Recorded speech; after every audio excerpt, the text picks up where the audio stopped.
muraho wigize ubona umwana warangije primaire atazi kwandika naho so warangije segonderi cyangwa amashuri yisumbuye ariko nta kigenda ahubwo ari n'abarangiza kaminuza ukamureba ukamwitegereza ukabura icyabivuyemo mwe muretse gato none biterwa n'iki ko abayobozi bemeza ko uburezi ari inkingi ya mwamba mu buzima bwa buri gihugu n'abanyagihugu byose bitungana iyo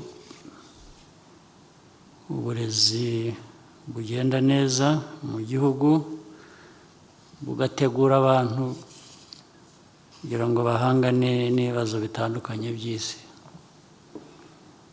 ariko noneho banashingiraho biyubake mu majyambere n'ibindi. Imyaka 124 irashize ikintu cyitwa uburezi mu Rwanda ari agaterera nzamba ahubwo hari nabanga kwihishanya ijambo bakavuga ko mu myaka 30 ishize mu bisata byose u Rwanda rufite amanota menshi ariko guhakana ko uburezi bufite amanota make cyane ugereranyije n'ibindi nk'umutekano ibikorwa remezo ubukungu n'ibindi wabura umwanzi w'ukuri. Mbere yo gutangira ingingo iteye ubwoba mureke bititwa ubujajwa ahubwo dufatire hafi urugero n'ibimenyetso nk'ibizibiti simusiga byemeza ko uburezi mu Rwanda bugenda bigura intege kandi wahita ubibonera ibimenyetso wishingikirije inyandiko zanditseho abaminisitiri bayoboye Minisiteri y'Uburezi. Mu gihe cy'imyaka 30 yuzuye neza Minisiteri y'Uburezi y'u Rwanda imaze kuyoborwa n'abaminisitiri bari gusatira muri 20. Ku rutonde nk'urwo rurerure kuva ku itariki ya 19 z'ukwezi kwa karindwi mu 1994 ubwo Repubulika ya kabiri yari isimbuwe na Repubulika ya gatatu buri wese yagiye ahabwa ministeri arangije yadukana n'udukoryo twe. Yenda bashesha kanguhe muribuka ko mu 1994 Dr Nsengimana Joseph ari we waragijwe iyi ministeri gusa ntiyayimazemo n'umwaka kuko muri uwo mwaka nyine yasimbujwe Rwigema Pierre Celestin. Uyu mugabo wayoboye uburezi bw'u Rwanda mu makuba ya nyuma ya Jenoside yakorewe Abatutsi yaje gukurwa muri iyi ministeri ubwo yahitagagirwa ministiri w'intebe. Ako kanya ngira banzi Lorien yahise ajya mu mujishi ariko mu gihe gitasimbuzwa Colonel Joseph Karemera. Ababyibuka Colonel Karemera yarabiciye biracika kuko yavuze ko ireme ry'uburezi bw'u Rwanda ripimwa ku kayiko. Ahubwo yadukana avuga ko diplome za bamwe mu banyeshuri ari zo gutwikwa gushwanyaguzwa kuko ari ibipapuro byanditseho ubumenyi buzirireme nta nicyo banyirazo bafite mu mutwe. Uyu ntiyamazeho kabiri kuko yasaga nkaho ari kudunda nabi nuko mu mwaka nyine w'1999 ahita asimbuzwa Rurangirana Emmanuel Mudidi. Uyu mugabo we yakoze ikinyuranyo cya Colonel Karemera kuko Mudidi yadutse yemeza ko nta mwana w'umuskubaho bityo ko nta muntu ugomba gusibiza umwana kuko gutsindwa kwe kwashakirwaga kwijana ku mwarimu. Nimurambirwe mutege tubanze tubyumve. Ababyibuka icyo gihe ubunani mu mashuri bwaratanzwe abana bakimurwa mu buryo bwako kanya baba batsinzwe cyangwa batsinze. Aya kandi si amateka nibyo kuko twese ababyitayeho turabyibuka kuko Mudidi yavuyeho mu 2002 asimburwa na Professeur Lome Murenzi. Uyu mugabo we yahise acurika ikibuga yemeza ko yabivumbuye neza ko siyanse n'ikoranabuhanga ari byo bigomba kujya kwibere mu Rwanda. Andi masomo ahitamirwa bunguri na siyanse n'ikoranabuhanga. Yagejeje Mineduc mu 2006 ubwo yasimburwaga na Dr Jean d'Arc Mujawamari. Uyu mubyeyi we yadutse yemeza ko mu burezi bw'u Rwanda discipline igerwa ku mashyi. Murabyibuka ko abana bibirara n'abimyitwarire mibi bahaboneye akaga ariko n'ireme ry'uburezi rihaterera gatambwe. Mu 2008 Dr Dafroze Mukankubito Gahakwa yahisaza ariko nawe mu mwaka umwe ahita asimburwa na Professeur Charles Murigande. Uyu wageje mu 2021 nawe yaramaze kuzana impinduka zidasanzwe mu mashuri menshi y'uburezi. Hanyuzemo Dr Pierre Damien Habumuremyi utarahatinze kuko yasagirwa Minisitiri w'Intebe bituma Dr Vincent Birutana wazana impinduka zirimo no gufata ibice byose bya kaminuza z'igihugu abihuriza muri imwe yiswe Kaminuza y'u Rwanda. Mu 2014 Professeur Silas Rwakabamba yahise yinjira amara umwaka umwe asimburwa na Dr Papias Marimba Musafiri maze uyu nawe mu 2017 asimburwa na Dr Eugene Mutimura wahise aragizwe uburezi bw'u Rwanda nawe mu myitwarire itaravuzweho rumwe irimo no gutimbura abo yarajejwe byarangiye mu 2020 asimbujwe Dr Rwamaria Valentine maze uyu mubyeyi nawe arakukuza bigaragara ageza mu kwezi kwa 8 ku 2023 ubwo yasimbuzwaga umunyamabanga we Bwana Gaspard Twagirayezu. Gaspard nawe yabaye nk'uwigera mu kebo k'amahoro kuko mu kwezi kwa 9 tayari Joseph Nsengimana yahise amusimbura. Ibi rero bivuze ko mu myaka 30 Minisiteri y'Uburezi y'u Rwanda imaze kuyoborwa n'abantu 17 bivuze ko ku mpuzandengo iyi minisiteri igomba kugira umuyobozi nibura buri gihe cy'umwaka umwe n'igice urengaho amezi 2. Mu yandi magambo mu gihe kingana gutyo gahunda imikorere kugeza hafi n'uburyo umunyeshuri yigishwa bishobora kuba bihindutse kuko buri wese azana umuvuno na politike y'uburezi. Niko bimeze kuko bigenzuye neza ubona kuko basimburanye buri wese yarakanoza ngendo yagiye asiga ziritse noneho umusimbuye akaba yagakura akazana kanyuzo ke cyangwa kari gasanzwe akagagobekaho akantu runaka. Kugeza buri wese ukurikiye iki kiganiro yakwibaza ibyo byose biterwa n'iki ko ababyeyi barira ko uburezi babona rwose bitagenda abarimu nuko yewe n'abanyapolitike ntibabihakana. Kubera izo mpamvu twabyitonzemo dushakisha amabanga kuva ku munsi wa mbere uburezi bukandagira mu Rwanda kugeza uyu munsi, maze dupfupfunura amabanga, amakuru n'ikihishe inyuma y'inyegamo y'iki kibazo.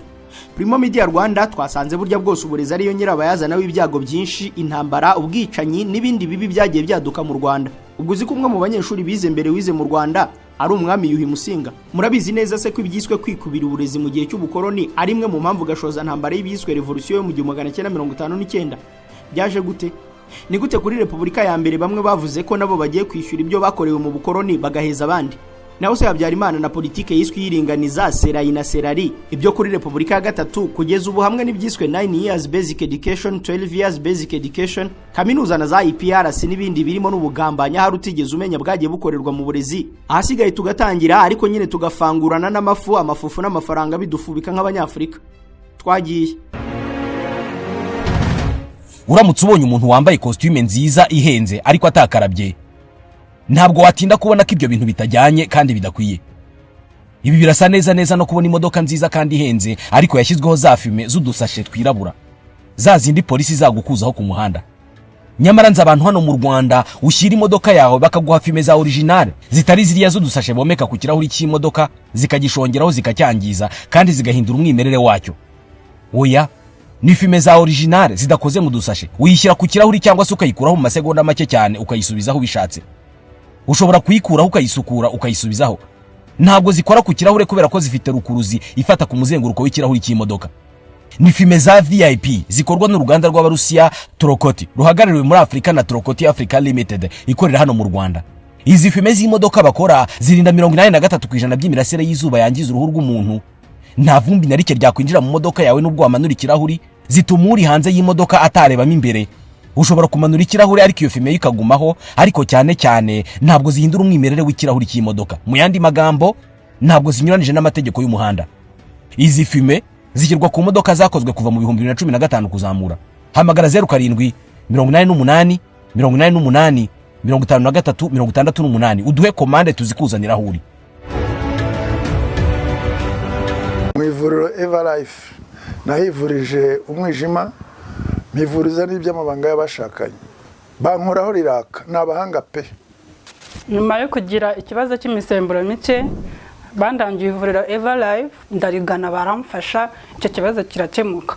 Nyuma naje kujyana n'umubyeyi wanjye afite ikibazo cya hypertension, ubu ngubu ni muzima. Nashishikariza abantu bafite ibibazo by'imisemburo bigatuma batabyara, bigatuma imihango yabo itaza neza nk'uko bikwiye, kuba mwagana ivuriro Everlife bakabafasha. Murakoze cyane. Ivuriro Everlife rikorera Nyabugogo rimaze kuba ubukombe mu Rwanda no hanze yarwo mu kuvura indwara bakoresheje imiti y'ibimera kandi itunganyijwe neza mu buryo bw'ibinini, poudre cyangwa liquide.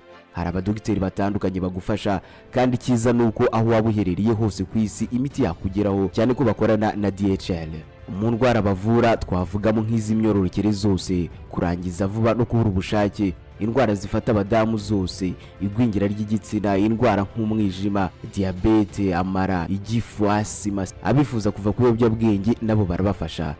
Ku bindi bisobanuro wahamagara cyangwa ukandikira muganga. Everlife, icyizere cy'ubuzima. Mwitonde iki kibazo tugisesere mu mizi duhereye mu majyaruguru ashyira uburasirazuba bw'Ubufaransa muri commune ya Colmar. Mu 1933 muri uyu mujyi havukiye umugabo akitwa Professeur Pierre Erni, n'umufaransa wabaye byuzuye impuguke ku burezi bwo mu karere ka Afrika y'ibiyaga bigari kuko yigishije muri Université Nationale du Zaïre, iyo nyine muri Zaïre, akomereza muri Centre d'Enseignement Supérieur muri Brazzaville, ndetse kuva mu 1973 kugeza muri 1976 yigishaga filozofiya muri kaminuza y'u Rwanda i Butare. Uyu muhanga nyuma y'imyaka 2 avuye mu Rwanda ahinga mu 1978 yasohoye inyandiko ifatwa nk'inkomarume mu by'amateka y'uburezi bwo mu Rwanda. Ni inyandiko y'ubushakashatsi yise de l'éducation traditionnelle à l'enseignement moderne au Rwanda de 1900 à 1975. Mu gice cya mbere agaruka ku munsi cyitwa kwigisha cyangwa uburezi byatangiriye mu Rwanda, yahamije ko Kiliziya Gatolika n'abamisiyoneri bayo ibifashijwemo n'abakoloni b'Abadage aribo batangije bwa mbere cyitwa ishuri no kwigisha mu Rwanda. Ngo hari mu mwaka wa 1900 ubwo abarimu bari barakuwe muri Uganda bakaba abayoboke ba Kiliziya Gatolika batojwe icengeza amatwara ryayo abazwi nk'abakatejiste, umwe yitwaga Toby Kabati na Elias bageraga mu Rwanda, ndetse umwami Musinga abumwe mu banyeshuri ba mbere. Professeur Pierre Erni abyandika yagize ati: abapadiri bera nibo mu by'ukuri batangije amashuri mu Rwanda. Bafunguye ishuri ibwami rigamije kwigisha abana b'abashefu. Ishuri rya mbere ryashinzwe kuyoborwa n'abakatejiste b'Abaganda Toby Kabati na Elias. bigeze mu 1906 basimbuwe na Prestanshi na Willem. Umwami Musinga nawe ubwe yatangiye kwiga igiswahili nuko amenya gusoma no kwandika. Kiliziya Gatolika yakomeje gukwiza amashuri, ariko yari amashuri yigishaga igisimu n'iyobokamana, ku buryo muri buri misiyoni yashingwaga bateganyaga inyigisho z'ibanze zigenewe abahungu n'abakobwa zikayoborwa n'umupadiri. Inyandiko ya Professeur Pierre Erni yemeza ko nibura mu 1905 hari amashuri 10, mu 1910 akaba hari amaze kugera amashuri 33 afite abanyeshuri 1250, kimwe cya kane cyaba ari abakobwa. Mu byabaga bitegetswe kugira ngo umuntu abatizwe, abigishwa b'ingaragu bagombaga kuba bujuje ibyangombwa by'ibanze bituma bamenya gusoma no kwandika. Abakatejiste bigishaga mu masantrari babaga bashinzwe cyane kwigisha iyobokamana, ariko bakigisha n'abana babaga bageze igihe cyo gutangira ishuri n'abantu bakuru babaga batarashyingirwa. Aha kandi umenye ko abanyarwanda bandi bari barakandagiye mu ishuri risobanutse bari abaseminari ba mbere bakuwe mu Rwanda bakajyanwa mu ishuri rya hafi y'ikiyaga cya Victoria ahantu hitwa Rubia muri Tanzania. Icyo gihe hari mu mwaka wa 1904. Nibura kugeza mu 1912 uburezi bwo mu Rwanda nta shuri ryisumbuye na rimwe bwari bufite, kandi kwigisha byakorwaga mu kavuyo. Muri uyu mwaka nibwo yayoboraga Kiliziya Gatolika Musenyeri John Joseph Hirth yatanze itegeko mvugo na programme isobanutse yo kwigisha igabanyije mu bice bikigenderwaho. Icyo gihe yategetse ko abana bari hagati y'imyaka 7 na 12 bagombaga kujya bajya kwiga inshuro enye mu cyumweru, bakamara isaha imwe biga gusoma, bakabazwa ku byo bize, bakigishwa iyobokamana n'indirimbo. Yategetse ko ikindi cyiciro gikurikiyeho cyiteguraga batisimu kiri hagati y'imyaka 12 na 15 kujya biga 3 mu cyumweru, bafite kandi programme nk'iriya y'abana bato. Inyigisho yategetse ko kwiga cyane ibyo byiciro bizajya bitangira kwiga nyuma yo gusomerwa misa. Icyiciro cya gatatu ni inkumi ndetse n'abasore bari hejuru y'imyaka 18 gusaguka 20. Aba nibo babaga bari mu ishuri rya nyaryo bafite na gahunda isobanutse imara igitondo cyose.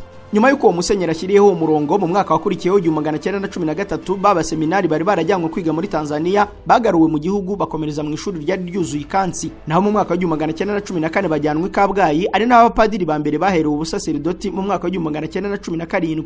Aya mavugurura yanageze mu ishuri umwami Musinga yari yaraminujemo, kuko mu 1929 ryari rimaze kuvugururwa neza, ndetse abana hafi ya bose b'abayobozi abashefu kuva ku bahungu ba Musinga ari bo Munonozi, Rudacyaha na Rudahigwa bari kuryigamo.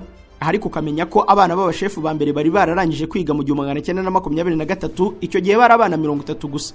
Nibura ishuri rusange rihamye kandi rikora, atari ku bana b'abanyapolitike bonyine, ryashinzwe ku itariki ya 20 z'ukwezi kwa mbere mu 1932, nyuma y'umwaka umwe umwami Musinga yirukanwe mu Rwanda. Iri shuri ryisumbuye ryashinzwe Astrida, ubu ni hariya mu karere ka Huye i Butare, n'ubu riracyahari, ryitwa Indatwa n'Inkesha. Hagati ariko Kiliziya yari yarashinze amashuri mato hirya no hino mu gihugu agafasha rubanda rusanzwe kandi akagira agaciro kadakanganye. Aho akiyongeraho n'amashuri y'amaseminere, ariko by'umwihariko Indatwa n'Inkesha zigaga muri ririya shuri ryisumbuye rya Astrida zagombaga kuba ari abana b'abategetsi, cyane abava mu gice cyitwaga icy'Abatutsi. Ibyo niko bimeze kuko umunyamateka Dr René Le Marchand abigarukaho mu gitabo Rwanda and Burundi. Ku rupapuro rwacyo rw'138 yahamije ko nibura kugeza mu mwaka wa 1945 nta munyeshuri n'umwe utarabarizwaga muri icyo gice wari wagakandagiye muri groupe scolaire d'Astrida.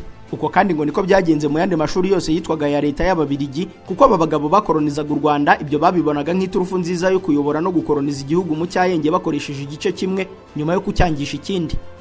Indi mpuguke kabuhariwe kuri politike y'u Rwanda Professor Mahamudu Mamudani akaba yarabaye umutware muri kaminuza ya Makerere, akigisha muri Columbia University yo muri Leta Zunze za Amerika, ahubwo ubu ni umuyobozi mukuru muri Kampala International University. We rero n'igitabo yanditse ku Rwanda akacyita When Victims Become Killers, Colonialism, Nativism and the Genocide in Rwanda. Nubwo ibyinshi yacyanditsemo bitavuzweho rumwe, ariko yemeje ko umwe mu mijinya w'umurandura nzuzi w'urwangano hagati y'abanyarwanda b'ibyo by'abahutu n'abatutsi ngo byashingiye kandi bishibuka mu guhezwa igihe kinini mu mashuri akomeye kwa bamwe. Ubwo yavugaga abahutu, ibyo bigasemburwa nuko nyine babaga barayarangije ari nabo bahabwaga imyanya y'ubutegetsi, ibyo bigatera kandi ikindi gice cy'abanyarwanda. Ibi ngo n'Ababirigi baje kubona ko ari ibintu biri kujya ahantu habi, bituma nyuma y'intambara ya kabiri y'isi batangira gufata umubare muto w'igice cyitwaga Hutu nacyo kijyanwa mu mashuri, aho yanditse ku rupapuro rwa 303 ko nibura mu 1954 abanyeshuri 3 b'abahutu bakiriwe muri Astrida baturutse kuri urwo ruhande rundi, ni mu gihe abandi bari 63 guturuka mu gice cya Rwanda urundi. Ibyo nabyo ntibyabuze gukomeza gukongeza uburakari binakururukana n'izindi mpamvu nyinshi, ariko hashingiwe kuri ibi nk'impamvu iyoboye izindi. Byarakururutse biza no gupfunukamo ibyo mwumvise byitwa revolution mu 1959. Ni ibintu Professeur Mamudani we yise social revolution yagaritse ingogo igatuma abantu bahunga, bikazabyara ibindi namwe hari muzi. Ibyo bya social revolution byakurikiwe no kwirukana ubwami, nabyo bikurikirwa n'ubwigenge bwo mu 1962. None mu mwaka wakurikiye ubwigenge ku itariki ya 3 z'ukwa 11 ku 1963, abihaye Imana Gatolika b'Abadominikane bari baturutse mu ntara ya Quebec muri Canada bashinze kaminuza ya mbere mu Rwanda bafatanyije na leta ya Kayibanda. Yashinzwe hari i Butare iruhande, yitwa Université Nationale du Rwanda UNR. Icyo gihe Padiri George Henri Levesque niwe wayibereye umuyobozi n'amashami 3: ubuvuzi, uburezi na siyansi zigisha ubumenyi ngana muryango, social sciences. Abari mu 16 n'abanyeshuri 51, kaminuza nkuru y'u Rwanda nayo yari igiye kubica bigacika, ariko nyine igatangira gusohora abaminuje bwa mbere mu mateka y'u Rwanda. Tutararenga aha, akantu ugomba kumenya neza nuko nk'uko umwanditsi Professeur Mahmoud Mamdani yabyanditse ku rupapuro rw'112 rwa cya gitabo cye, ngo umunyarwanda wa mbere mu mateka wabashije gucigatira impamyabumenyi ya kaminuza bachelor's degree mu ishami ry'imiyoborere na science politique, administration and political science, yitwa Anastase Makuza. Uyu yayikuye muri kaminuza yo muri Congo Kinshasa yitwa Centre Universitaire de Kisantu mu mwaka wa 1955. Ni nyuma yo kunyura mu mashuri y'seminari ntoya n'inkuru ya Nyakibanda, Grand Seminaire de Nyakibanda, yabirangiza agakomereza iyo muri Zaire. Ikibabaje ngo nuko agarukanye ubwo bumenyi bw'ikirenga muri politike yamaganiwe kure, ndetse n'umwami Mutara mugendera kure. Niko Professeur Mamdani yabyemeje. Ni mu gihe kuva mu 1963 kugeza mu 1993, nibura muri iyo myaka 30, kaminuza nkuru y'u Rwanda yari imaze gusohora abafite impamyabumenyi zayo bangana n'1962, mu gihe kugeza mu 1962 nibura mu Rwanda hari hamaze kugera amashuri yisumbuye 28, 18 muri yo yigisha uburezi. Kugeza aho iby'uburezi mu Rwanda no guhinduka kwa politike y'u Rwanda hakajyaho ubutegetsi bwa Repubulika bwiswe ya mbere buyobowe na Kayibanda Gregoire, nabwo bwari bugiye kubihindura ibindi. Muribuka ko bemeza ko hari ababaryamiye bo mu gice cy'abatutsi. Ubwo rero ngo hari hageze nabo ngo bahengeke imbehe igana aho bashaka. Kuri leta ya Kayibanda abatutsi barahejwe mu mashuri, ivumbi riratumuka. Kwinjira mu mashuri n'imirimo n'ibisa nabyo bibigitangaza kuba bibonye. Mu 1998 umushakashatsi wabicaga bigacika Simpinzwe Gaspari yabigarutseho ku rupapuro rwa 29 rw'igitabo cye Epitome de l'enseignement libre subsidi au Rwanda, ati mu itegeko nshinga ryo mu 1962 no mu itegeko ry'uburezi ryo mu 1966 hari harafashwe icyemezo ko kwiga amashuri abanza ari itegeko kuri buri mwana, kandi ko ari ubuntu kugeza ku myaka 15. Yakomeje avuga ko mu mashuri abanza hashyizweho uburyo bwo kwiga mu byiciro bibiri. Buri mwarimu yabaga afite ibyiciro bibiri by'abanyeshuri agomba kwigisha, kimwe mu gitondo ikindi nyuma ya saa sita. Ibyo byatumye umubare w'abana bigaga mu mashuri abanza wiyongera ku buryo butangaje, ndetse byagiye kugera ku iherezo rya Repubulika ya mbere amashuri yisumbuye yavuye kuri 28 agera kuri 63 mu gihugu hose. Gusa ibyo guheza ubwoko byo byakomeje kuba icyita rusange, hafi kwakirwa nk'umuco, bigakorwa nko kwihorera no kwishyuza inka ya Nyangara. Ikindi kizwi mu burezi bw'icyo gihe nuko abakomoka mu gice cy'amajyepfo ashyira hagati y'igihugu bashyizwe ku ibere, cyane cyane mu bijyanye n'ubumenyi bw'imishahara ishimishije na politike mu buryo buziguye n'ubutaziguye, abaho bagezwa mu mashuri no muri politike kuko ariho Kayibanda yakomokaga. Ibyo ariko ntibyatumye igice cyitwa cy'abatutsi kidakomeza guhezwa. Noneho mu gihe cy'intangiriro z'ikinyacumi cyo mu 1970 batangira benshi kwirukanwa mu mashuri yaba yisumbuye no muri kaminuza y'u Rwanda mu kiswe Muyaga, yanakururutse kugeza mu 1973 ubwo Kayibanda yahirikwaga na Habyarimana, hatangira Repubulika ya kabiri. Ikoranabuhanga rimaze gutera imbere ku buryo umunsi tuzaba dufite imodoka ziguruka nabwo hazaba hari abantu bazi kuzikanika. Hazaba hari ibigo nka Korea Automobile Training Center, ikigo cyigisha tekinike cyabiherewe uburenganzira na Rwanda TVET Board. Ikigo gitanga ubumenyi buri ku rwego mpuzamahanga kandi mu gihe gito. Twigisha umuntu ibirebana na tekinike y'ibinyabiziga bigezweho kuva ku bumenyi bwo hasi kugera abaye umu engineer. Ikigo cyashyizeho uburyo bwo gutanga ubumenyi n'ubunararibonye ku binyabiziga bigezweho. Abize gukanika mu bihe byo hambere bari mu bahawe ikaze mu kwihugura ku binyabiziga bigezweho.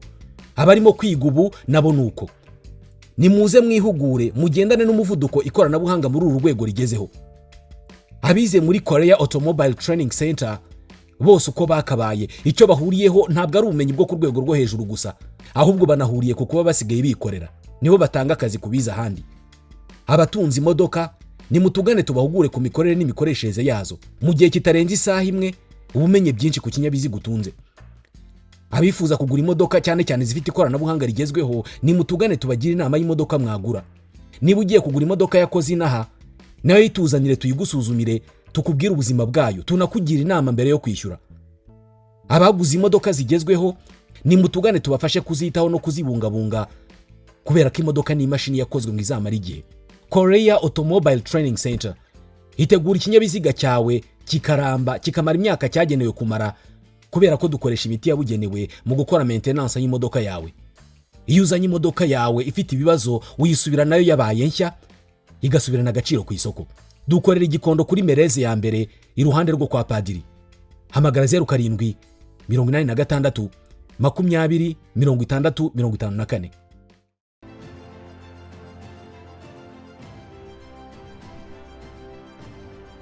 Muri Repubulika ya Kabiri rero ibintu byaje kuba ibindi mu burezi kuko ikibuga cyicuritse ndetse bireka kuba n'ivangura amoko gusa hahezwa abatutsi, noneho hahezwa n'igice cy'abahutu baturukaga mu majyepfo yo hagati y'igihugu mu kiswiringaniza. Reka tubisobanuze ibimenyetso.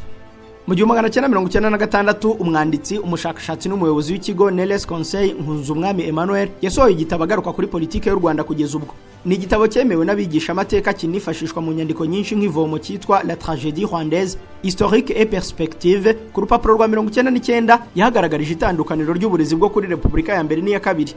Yavuze ko Repubulika ya mbere yavanguraga ubwoko bw'abatutsi igamije kubuheza, none iya kabiri iza kubihuhura yongeramo n'igice cy'abahutu. Ati kuri Repubulika ya mbere abatutsi mu gihugu nibo bahezwaga bonyine, abayobozi bose b'abahutu babyumvikanagaho bihagije.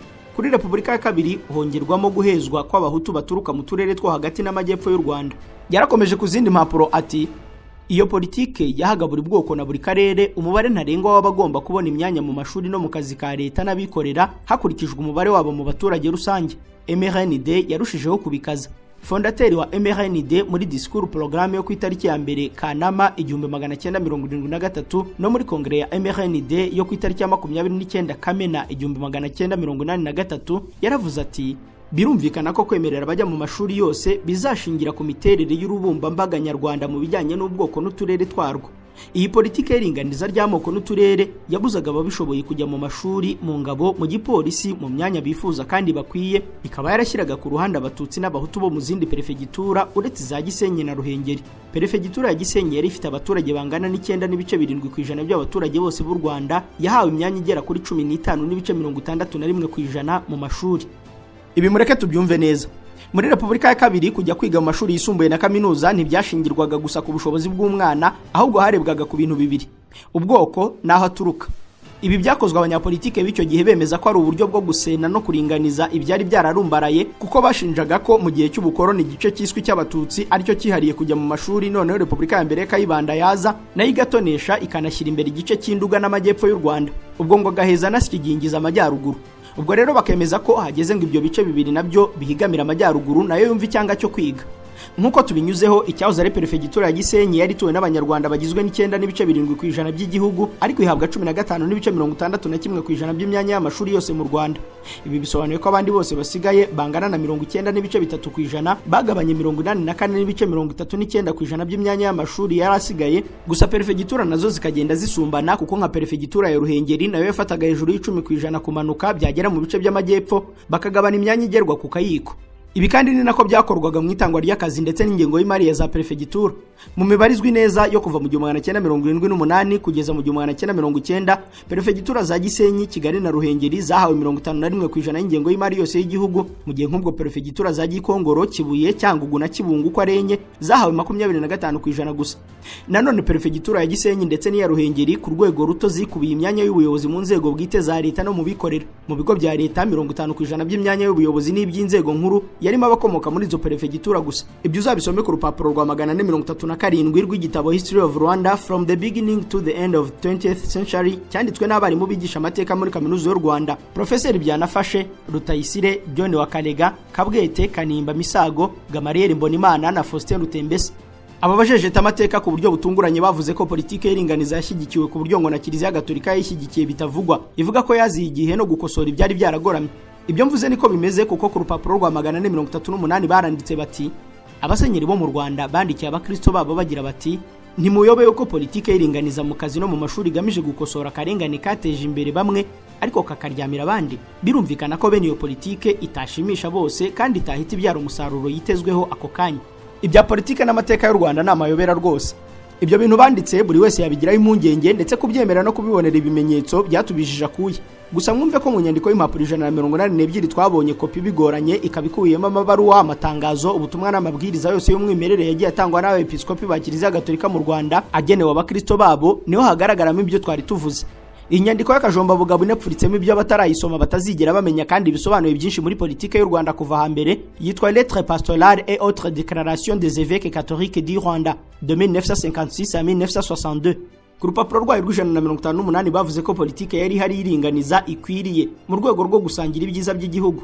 Mu magambo y'umwimerere twirinze no gusemura baranditse bati: Actuellement d'une tendance à obéir à une certaine exclusive raciale, quoi qu'il faille veiller à ce que chaque fraction de la population puisse d'une manière équilibrée accéder aux différents emplois et qu'il faille mettre tout en œuvre pour que cette répartition passe à l'état de réalisation. Cependant, ce juste équilibre étant acquis.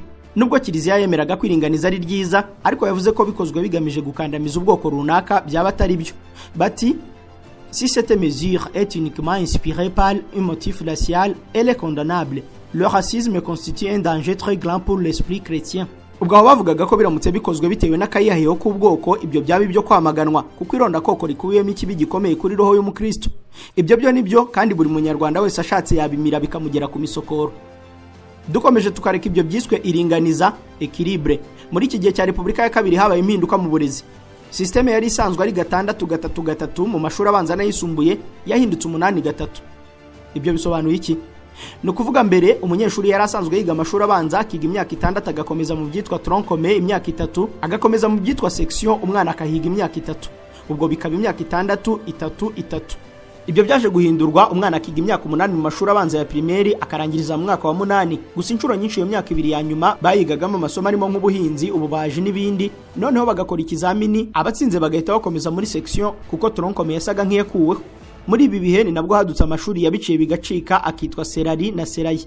Aya mashuri yo yigwaga ku buryo bukurikira: umwana wabaga urangije umwaka wa 8 yakoraga ikizamini, abatoranyijwe hagendewe kuri ryaringaniza bagahita bakomeza muri section, abatatoranyijwe ubwo nyine bikemezwa ko batsinzwe cyangwa basigajwe bitewe n'ibipimo by'aho baturuka n'ubwoko, ariko nyamara batanafite ubushobozi bwo kwirihira amashuri yigenga dore ko ngo yanakoshaga.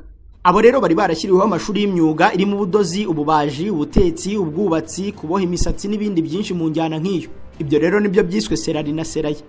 Ababyize ubu ndabizi muri bikwerere n'amajigije yo kuganirira amateka menshi yabyo urubyiruko. Gusa ibi nabyo mu gihe cy'amashyaka menshi muhahinga mu 1990 byongeye gukurwaho, hasubizwaho bwa buryo bwa mbere byanakomeje kugeza muri jenoside yakorewe abatutsi ikazihindura byinshi. Uyu munsi hari abantu batuvuyemo kuko babuze amikoro yo kwivuza, abandi barimo kwitabaza inshuti kugira ngo babone uko bivuza. Aba bose ntabwo bagize amahirwe yo kumenya VUMI, isosiyete mpuzamahanga y'ubwishingizi bw'indwara yavukiye muri Amerika muri Texas ariko ikanagira icyicaro i Dubai. Yishingira indwara zose kandi ku isi yose. Icyo usabwa ni uguhitamo aho ushaka kwivuriza. Mu Rwanda VUMI ikorana n'ibitaro bikomeye nk'ibyitiriwe Umwami Faisal, Polyclinique du Carrefour n'ibindi.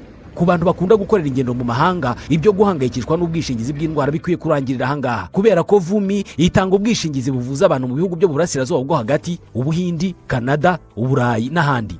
Iyo uguze ubwishingizi bwo kwivuriza muri Leta Zunze Ubumwe za Amerika uba wemerewe kwivuriza ku isi yose. Iyo wishingiwe muri VUMI uvurwa indwara zose kugera ku guhabwa insimburangingo. Ibigo by'abikorera n'inzego zikoresha abantu benshi, icyo musabwa ni uguhitamo VUMI, ubundi ugakoza urutoki ku ikarita y'isi ugahitamo igihugu ushaka kwivurizamo. Ibyangombwa si ikibazo kubera ko ufite ubu bwishingizi afashwa gushaka visa. Mu Rwanda VUMI ikorera mu mujyi wa Kigali mu nyubako ya T2000. Hamagara cyangwa wandika ubutumwa kuri WhatsApp kuri 07 83 49 42 96. Repubulika ya gatatu rero. Iby'uburezi ni Repubulika byo dushatse twabitangirira mu kwezi kwa 8 2003. Icyo gihe leta y'u Rwanda yasohoye inyandiko ikubiyemo politike zayo ku burezi. Ni inyandiko byoroshye kubona kuko yitwa Rwanda Education Sector Policy July 2003. Muri inyandiko leta y'u Rwanda n'ubuyobozi bwari buriho ari nabushya kuko Perezida Paul Kagame nibwo yarakimara gutorwa n'abaturage nyuma y'imyaka 7 y'inzibacyuho nyuma ya jenoside yakorewe abatutsi. Ku rupapuro rwa 18 bahanditse interuro igira iti: Education is for all Rwandese equally without any discrimination. Ubwo bashakaga kuvuga ko uburezi bugomba kujya kuri bose kandi bungana ku banyarwanda bose nta vangura iryo ari ryo ryose. Bavuze ko leta ifite gahunda y'uko mu 2010 uburezi bw'ibanze ibyo bise Universal Primary Education bugomba kuba bwageze mu nguni zose z'igihugu. Muri iyo nyandiko bavuze ko mu 2015 ngo uburezi fatizo ibyo bise Basic Education for All nabwo bugomba kuba bwagenze gutyo. Dushingiye kuri ayo makuru byatwemeza ko bo baje batandukanya ubwoko, inkomoko n'ibindi hamwe n'uburezi. ku rupapuro rwa 14 bemeje ko u Rwanda ruhisemo kugendera ku buryo bw'imyigishirize inyura mu cyitwa multilingualism, aho nta rurimi fatizo rumwe rushobora kwemezwa nk'uruhatse izindi zose ngo rube umuyoboro w'imyigishirize umwe, nko kuvuga ko icyongereza cyonyine kizahaka izindi ndimi ntihagire urundi rurimi ruhasunutse amazuru. Nk'uko byari byiyemejwe, amashuri abanza ya leta yabaye ubuntu, ndetse ubigenzuye neza ukarunguruka mu gitabo cyanditsemo itegeko nshinga u Rwanda ruri kugenderaho kugeza ubu, ingingo ya 20 ivuga uburenganzira busesuye ku burezi, ikanategeka iby'amashuri abanza. Igira iti buri munyarwanda wese afite uburenganzira ku burezi, ubwisanzure mu kwiga no kwigisha buremewe mu buryo buteganywa n'amategeko. Kwiga amashuri abanza ni itegeko kandi ni ubuntu mu mashuri ya leta. Si ibyo gusa, kuko mu kwezi kwa mbere k'2009 leta y'u Rwanda yashyizeho uburyo bwo kwiga imyaka 9 y'ubuntu ku batishoboye, ibyiswe 9 years basic education, nyuma gato igezwa ku myaka 12 biba 12 years basic education. Bisobanuye ko ari amashuri abanza y'imyaka 6 y'ubuntu, icyiciro rusange cy'imyaka 3 n'ikisumbuyeho cy'3. Umwana rero akarangiza amashuri yisumbuye ku buntu dede, nta gicere asabwe. Gusa kuba hari umusaruro uhambaye ungana no kwiga nyine byemezwa n'abahanga nka Professeur Gamaliel Mbonimana ko byagoranye, nk'uko turabibona mu kanya. Kugeza aho rero mureke tunyure mu buryo uburezi bushushanyije mu Rwanda, noneho nze kubereka akantu gakomeye turakurikizaho. Uburezi bwo mu Rwanda bukomeje kuba ku ihame rya 6-3-3-4. Ibyo bivuze ko umwana atangirira mu mashuri abanza primary school, akaba agomba kuhiga imyaka 6, akiga amasomo shingiro arimo imibare, ikinyarwanda, icyongereza, siyanse, ubumenyi rusange n'ibindi, ahasigaye agakora ikizamini asangira n'abandi mu gihugu cyose, ikizamini cya leta.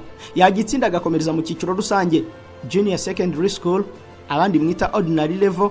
Aha naho akayiga imyaka 3 yiga amasomo rusange yisumbuyeho, arimo nibanziriza amasomo mu byigwa rusange byose, kuva ku mibare, ubugenge, ubutabire, amateka, ubumenyi bw'isi, amasomo y'ibinyabuzima, ikoranabuhanga, indimi z'icyongereza, igifaransa, ikinyarwanda n'igiswahili n'ibindi by'ubumenyi bwose yakenera. Aho rero ahava yerekeza mu cyiciro cy'amashuri yisumbuyeho, arimo noneho guhitamo umuhamagaro ugendanye n'inzozi, umurimo n'ibyifuzo aba yifuza kuzageraho.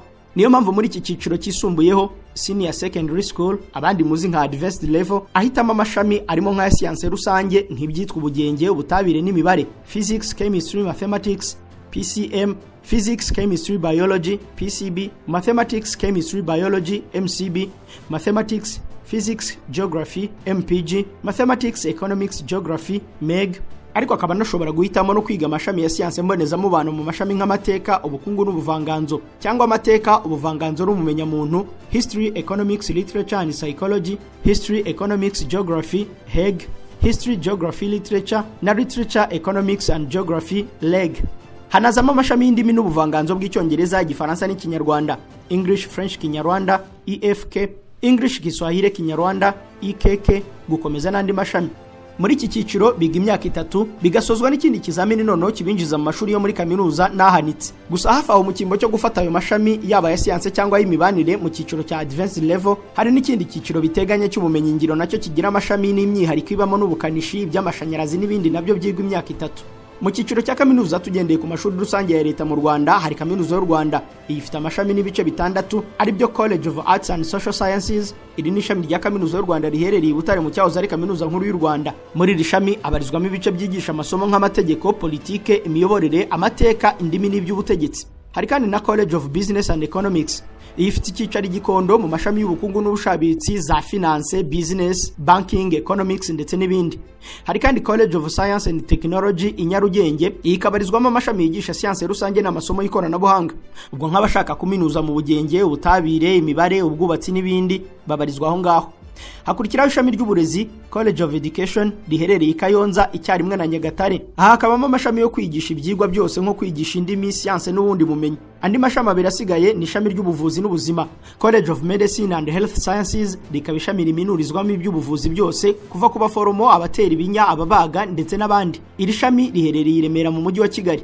Ishami rya nyuma ni iry'ubuhinzi n'ubuvuzi bw'amatungo College of Agriculture, Animal Sciences and Veterinary Medicine, naho nyine bigishamo iby'ubuhinzi n'ubworozi n'ubuvuzi bubishingiyeho. Hagati aho rero hakaba ikindi cyiciro cyihariye cyo kwigisha ariko bishingiye ku bumenyi bw'imyuga mu cyiciro gihanitse. Ibyo ni ibyitwa Integrated Polytechnic Regional Colleges, IPRCs. Aya ni amashuri ahanitse muri bwa bumenyi bwitwa imyuga nk'ubwubatsi, ubukanishi n'ibindi, ariko bidatangirwa impamyabumenyi y'icyiciro cya kaminuza nk'uko twabibonye muri College of Science and Technology. Muri IPRCs aho batanga impamyabumenyi zisumbuye, ubwo ukamenya ko nko mu Rwanda hari IPRC 8 mu bice bitandukanye. Abanyeshuri naho binjira muri aya mashuri ya IPRC nyuma yo kurangiza cya cyiciro gikuru cy'amashuri yisumbuye advanced level cyangwa ya myuga twabiringanishije. Kugeza ubu rero mu Rwanda hari amashuri abanza, ayisumbuye na za kaminuza bitabarika, ku buryo muri uyu mwaka turimo kaminuza y'u Rwanda igomba gusohora abasaguka 8,000.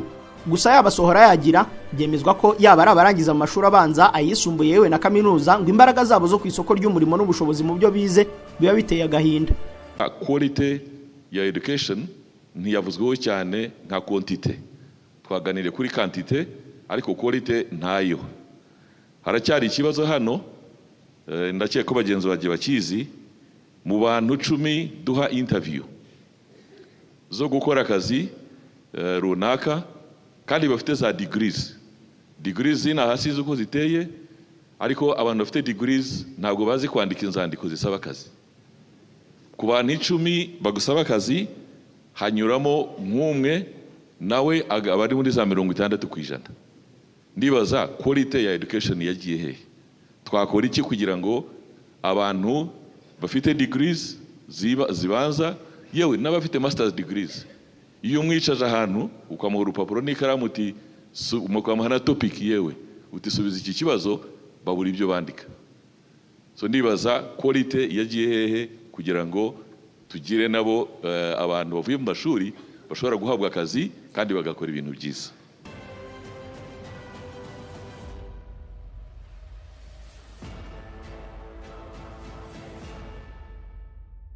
Noneho rero wahinguka kubasoreje muri ya mashuri ya 9 years basic education na 12 years basic education bikaba ibyo guterera inzuzi.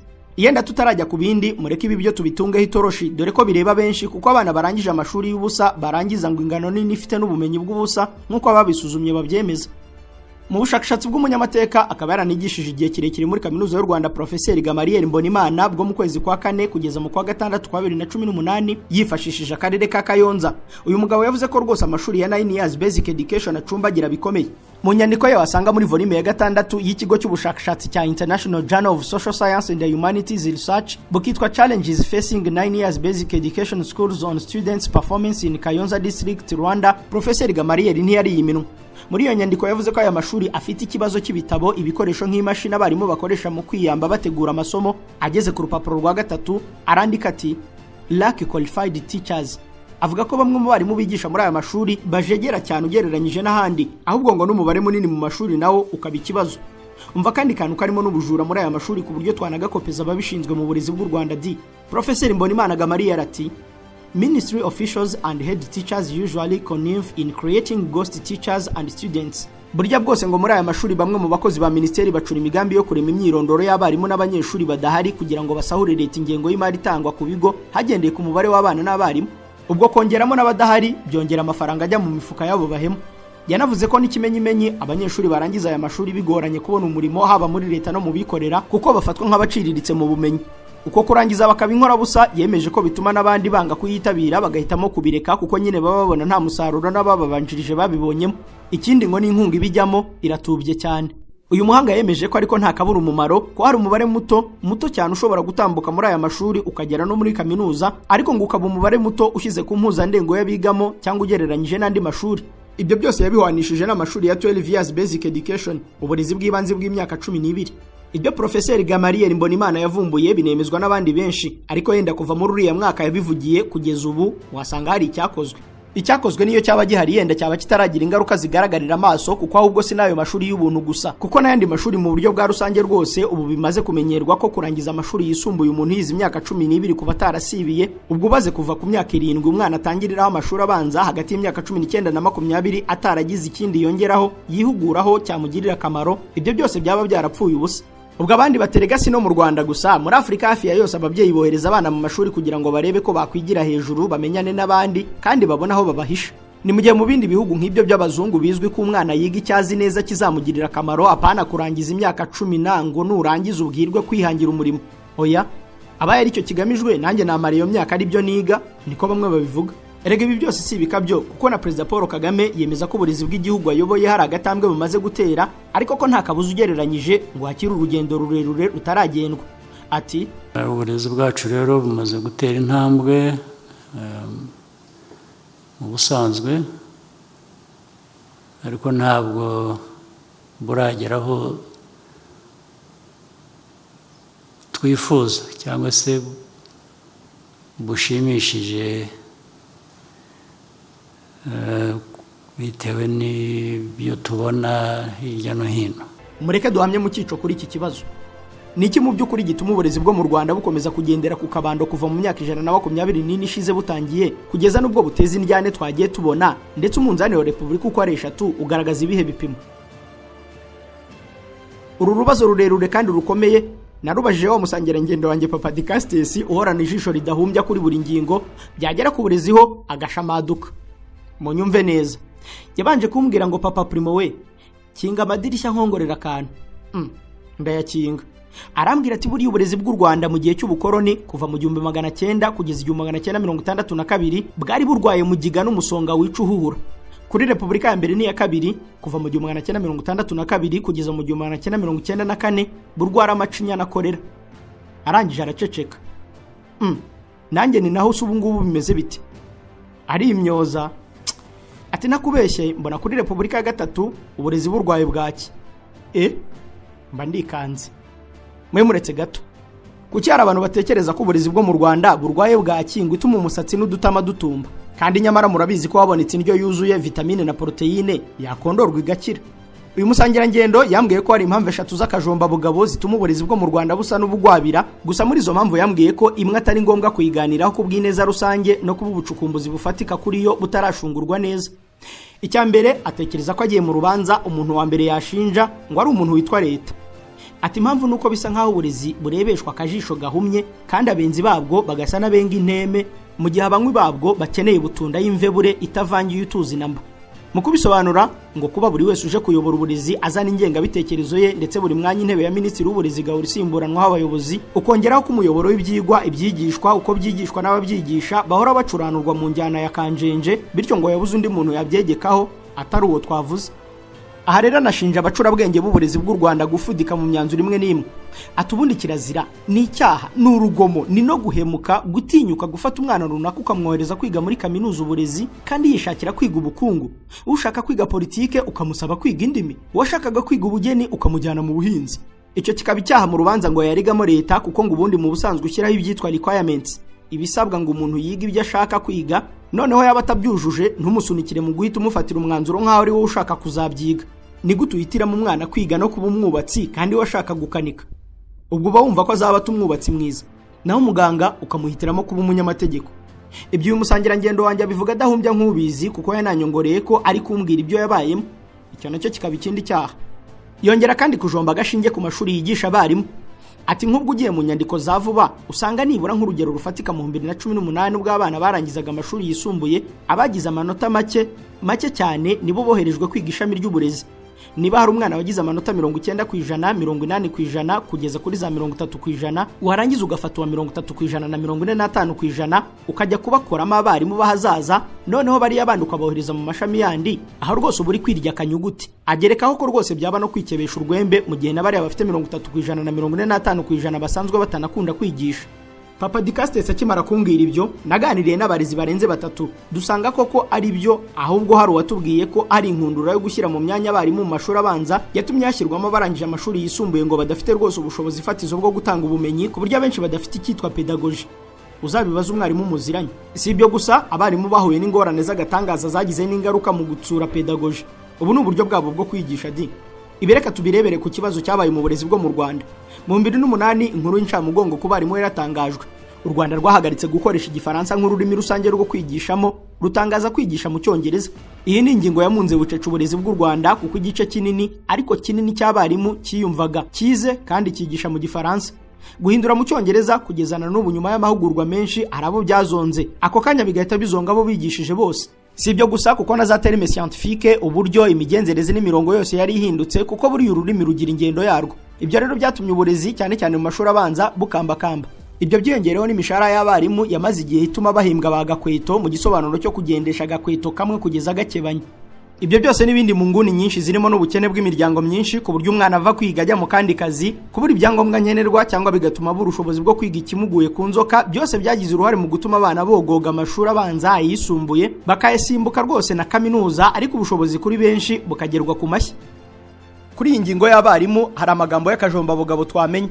Teaching is a vocation and inclination, not a job or a career. Kwigisha ni umuhamagaro, no kubishamadukira si akazi cyangwa umwuga. Aya magambo matagatifu ku burezi amaze imyaka 10 avuzwe n'umwarimu wigisha muri West London College Maria Maya Popovich. Murashaka ko mbabwira ibintu bibatera gahinda? Mu kwezi gushize navuganye n'abarimu 10. Umwe muri bo niwe wanyemereye ko kwigisha bifata nk'umuhamagaro. Babiri bambwiye ko bashimishwa n'akazi k'ubwarimu kubera impamvu nyinshi. 3 muri 10 bambwira ko babikora nk'amabura kindi ariko nta kundi babigira. Naho 2 bambwiye ko ari ukubishakamo amaramuko ariko bateganya kubivamo. Abandi 2 bambwiye ko ikintu kibazirika mu mwuga w'ubwarimu ngo ni inguzanyo z'abanki bahawe bishingiye ku bwarimu kandi ngo nta kundi babona bazishyura ariko ngo iyo ziba zidahari baba barabiretse kera. Muri iyo mbonera hamwe ntoya wayishingiraho ku 10% aribo bafite umuhamagaro ugateranyaho 20% babikunda. Ubwo abasigaye bose 70% bakabikora by'amabura kindi, ibyo bigahita bigira ingaruka buri wese ahita abona. Abaromani bo hambere iyo bumvaga ibintu nk'ibi bahitaga baterura mu kiratini bati damnum abseke injuria. Ubwo babaga bashaka kuvuga ko ibyo bintu byica, bisenya, birimbura buhoro buhoro kandi ukaba utabona uruguma, igisebe cyangwa amaraso ari kuva. Ni nko gukubita cyamfunira ukavira imbere kandi abantu babona uri mutaraga inyuma. Mbega no kukwica mu cyayenge. Ikintu cya kabiri uriya musangira ngendo yambwiye gikubiyemo impamvu rusange zitareba u Rwanda gusa. Ngo uburezi hafi ya bwose muri Afrika bukozwe mu buryo abazungu basize babupanze mu gihe cy'ikolonizwa. Kandi nk'uko twabibonye kuri Health, uburezi bwashinzwe mu mirongo y'icengeza amatware rigamije kwigarurira, kwiba no kugenzura intekerezo n'amarangamutima. Ngo niyo mpamvu nabanyempano mu buvumbuzi karaha butaka nk'uko abandi babikora. Nabo uzumva bagira ibyo badukana nk'ubuvumbuzi uzasanga ari impano n'itaranto bwite atari ubumenyi bwite bigishijwe mu mashuri. Abagira igihorihori kitibagirwa kandi turambanye muribuka ko mu mwaka urenzeho iminsi mike kuva ku itariki ya 10 z'ukwezi kwa 9 mu 2023 ubwo twabagezagaho ikiganiro cy'akajomba bugabo tugaruka ku burezi bufutamye bwa Afrika twahaye umutwe ugira uti dore impamvu abategetsi ba Afrika bajyana abana babo kwiga hanze. Uburezi ni igikoresho cy'ubukoroni. Icyo gihe haraho twageze tugira tuti imwe mu nyandiko imaze igihe kinini isobanura iki kibazo twabashije kubona ni yiswe Mass Education in African Society. Iyi ni imwe mu nyandiko y'agaciro k'ubwami bw'Ubwongereza kandi umwimerere wayo ubitswe neza mu isomero rya Albert R. Mann Library. Muri iyi nyandiko yasohowe n'abari bahagarariye ubwami bw'Ubwongereza mu bice bakolonizaga muri Afrika bavuze ko impamvu batangije amashuri n'inyigisho bashoyemo akayabo ngo bari bagamije guhindura societe za Afrika zikagendera mu mirongo n'imitekerereze y'inyungu zabo. Nibyo rwose kuko ku rupapuro rwa 7 banditseho icyo bise Acceleration of Social Change. Aha bemeje ko ikigamijwe ari uguhindura imitekerereze ya societe y'ibihugu bakoloniza bakabakuramo icyo bise social fatalism maze bakagendera ku murongo mwiza wagenwe. Mu bucukumuzi bwisumbuyeho twungutse tukanakusanya ku bandi bacurabwenge twasanze nk'uko namwe mwabisuzuma mugahita mubibonesha amaso uburezi bwacu busa n'ubwimitsi ikintu bita knowledge ariko buhungira kuri ikindi kintu cy'ingenzi cyitwa skills. Biramutse bigucanze ugashaka kubyumva neza wabibaza umunyarwanda wabivumbuye akanabihangamo igihangano ngana kuri na ngana bwenge. Uyu yitwa Impano Marius. Ku itariki ya 13 z'ukwezi kwa mbere mu 2023 yasohoye ubwoko bw'ikiganiro cyo mu bwoko bwihariye bwa poetic documentary akita turabacakara. Nuko ageze ku munota wa 2 n'amasegonda 37 avuga amagambo twese tugomba gusigaho akabazo n'agatangaro. Yagize ati ariko nabwo abahingutse mu bundi bucakara bukuru bw'ishuri ngo nta yisumbuye aho noneho batihitamo ibyo ugomba kujya upakira mu bwonko. Nawe ati ndifuza kwiga amateka indi mu buhanzi ndumva n'ubumenya muntu ntacyo butwaye. Ubwo abandi bacakara bakuru bati wacyo ntazi ugomba kwiga ubugenge n'imibare dore nibyo byatugobotora ingoyi y'ubucakara dusaziyeho cyangwa wiga iby'ubuzima uzabe dogiteri nibyo bihahaho yenda natwe amafiriti n'amafarini twabyegereza umunwa. Ubwo nyine kuko umucakara ari umucakara ati ngirente ku mugani w'umutware w'ino cyangwa ubu bampora iki bazakubwira. Nuko agashogoshera kajya kwitunanira kuri ibyo yita ibinyago akabyiga amarira bunga mu maso bati ngaho duhurize kutani teta tanjatu dushyiriraho na kosayina. Nawe akirahira uwamuhaye nk'ati ko naje kwiga imibare mwanyigishije gukuba guteranya gukuramo no kugabanya byananira mu kanyivuna. Ibyo bya igisi kotani tanjate mu ntegeka gushaka aho mwabishyize nari impari.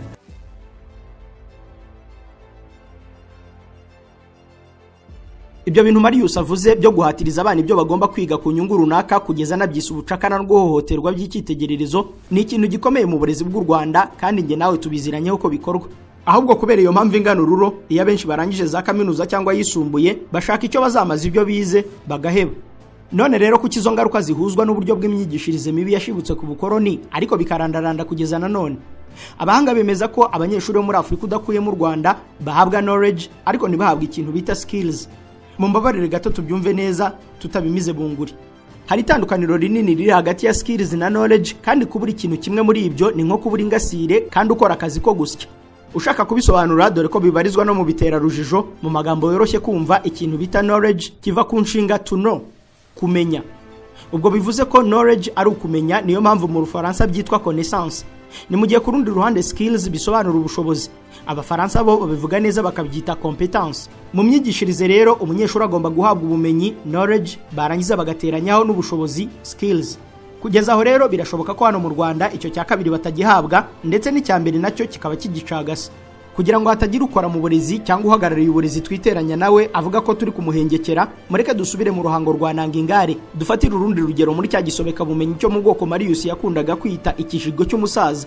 Hari ahantu yageze avuga ko iyo umuntu arangije kaminuza ahabwa ishimwe ryitwa igipapuro, ndetse akomeza bidondaho inyundo kugeza avuze ko uwize nk'imibare ashaka icyo yamumariye agaheba. Ati yajya kubona akabona bamuzaniye agapapuro katanapima na metero batishyikira nyuma y'imiruho, ibibando n'inzira y'umusaraba wanyuzemo dore shimwe ryabyo ntiri.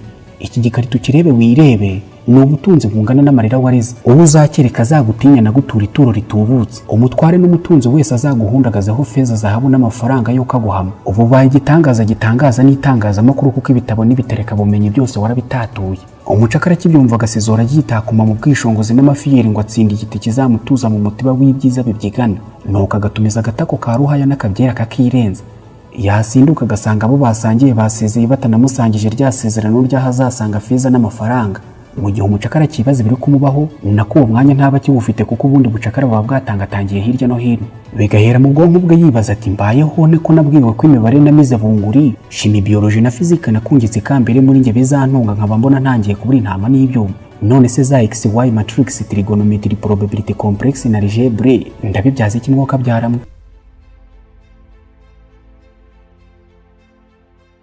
No kuvuga ko wanya kugorwa arangiza kaminuza afite knowledge, ubumenyi, kuko ngo imibare, chemistry, biology byose aba bifite mu mutwe. Ariko iyo arangije yibaza icyo azabikoresha agashoberwa.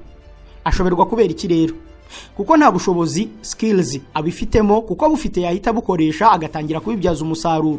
Urugero, niba waraminuje ubutabire ugatangira gukora imiti, kuvumbura ibinyabutabire bikenewe mu buvuzi n'inganda ndetse n'ibindi. Waba waraminuje mu bugenge ugateranya igikoresho n'ibyifashishwa runaka bikenewe ku isoko, kuko nyine nibyo uba warize ukanabihabwamo ubumenyi muri za formule nk'izo za matrix, trigonometry n'ibindi bitarondoreka. Niba rero umunyeshuri urangije muri kaminuza y'u Rwanda muri College ya Siyanse n'Ikoranabuhanga, College of Science and Technology, akaba arangije ubugenge cyangwa ubutabire n'impamyabumenyi ishashagirana n'amanota rwose y'ikirenga, ariko akaba atabasha gukora akantu na kamwe mu byo twavuze, nta yindi mibare yabizamo, wahita wanzura ko yataye igihe.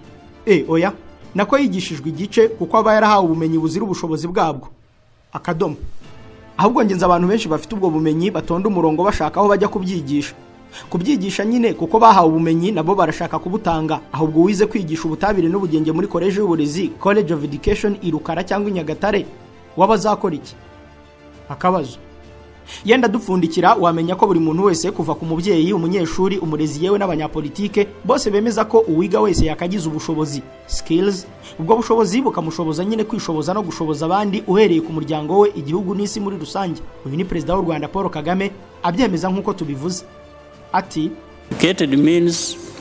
uburezi busobanura ko wumva ibikuzengurutse, usobanukirwa isi, ugasobanukirwa cyangwa ukagerageza kuvumbura uburyo bwo kuba muri iyi si ikomeza irushaho kugorana buri munsi. Niyo mpamvu ku burezi hahwanishwaho n'ubushobozi skills. Mugomba kugira ubushobozi skills. Must have a skill.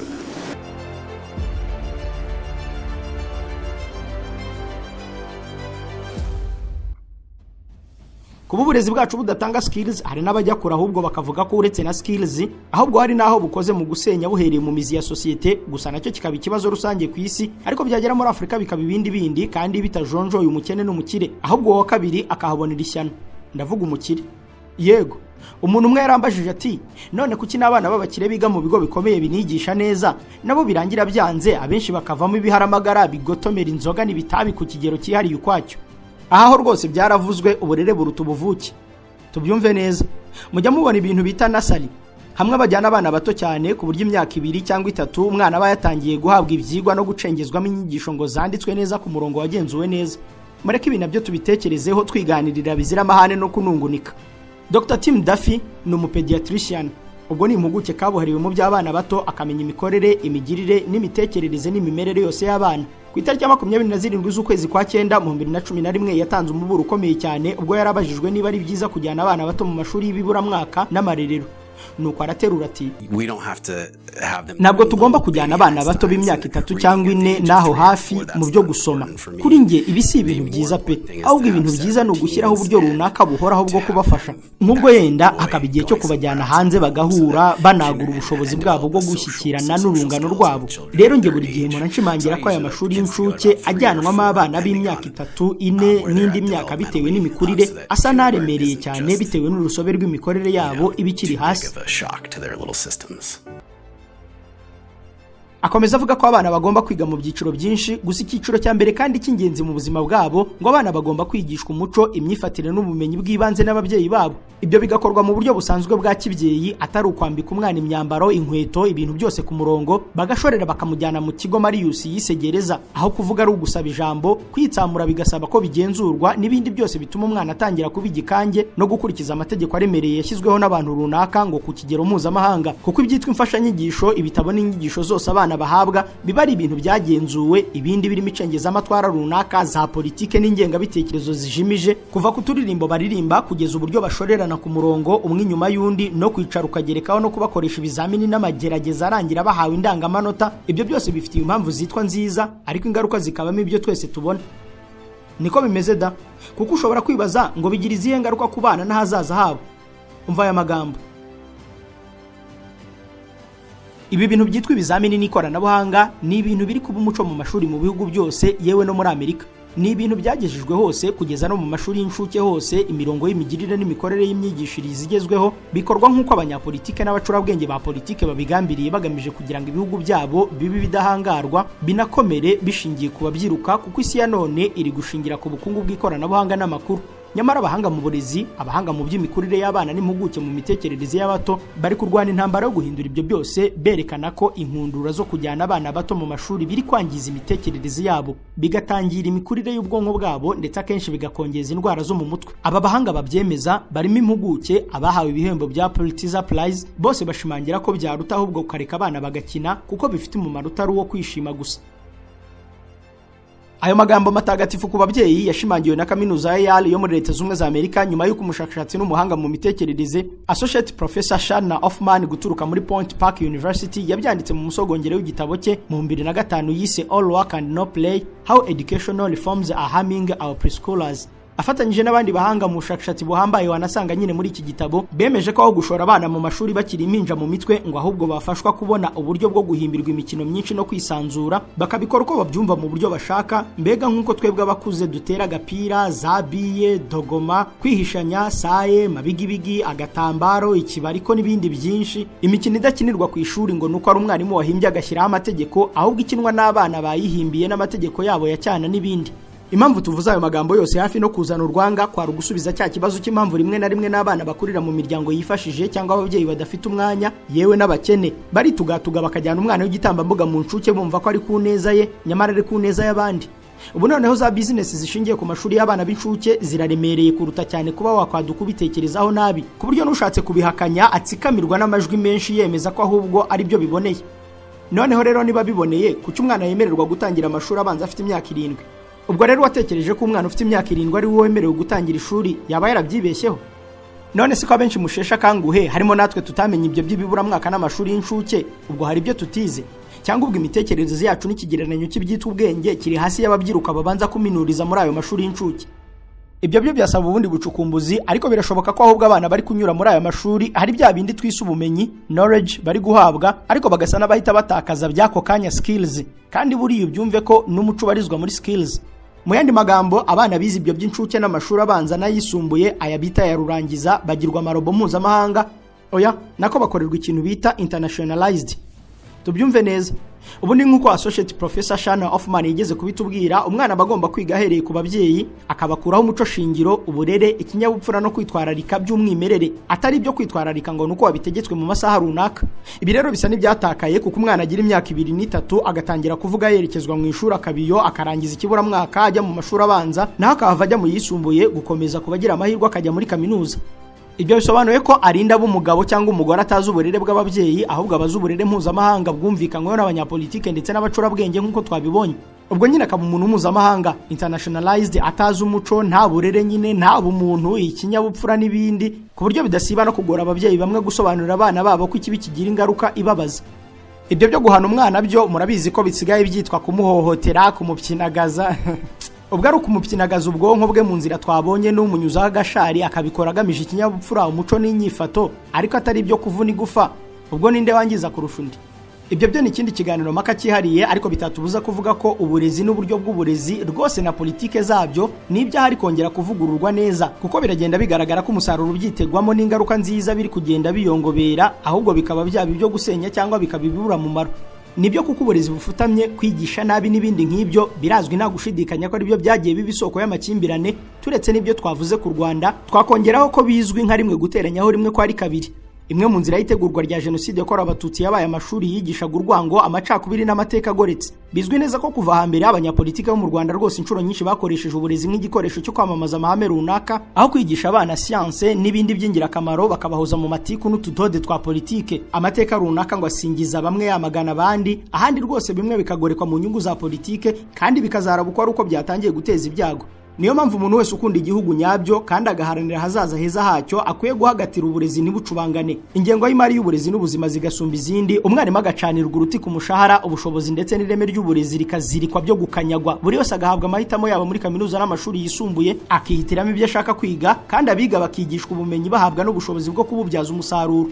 Erega buri ubukene, isumbana ry'abantu, amakimbirane, inzigo kugeza no guhunga igihugu kuri benshi, burya ngo byose biterwa n'uburezi bubi mu buryo buziguye n'ubutaziguye. Ibyo niko Professeur Gamaliel Mbonimana yabyanditse ku rupapuro rwa 2 rwa ya nyandiko abo twatangiranye tukaba tunasozanyije twabonye. Amafufu n'amafaranga bibafubike. Bye.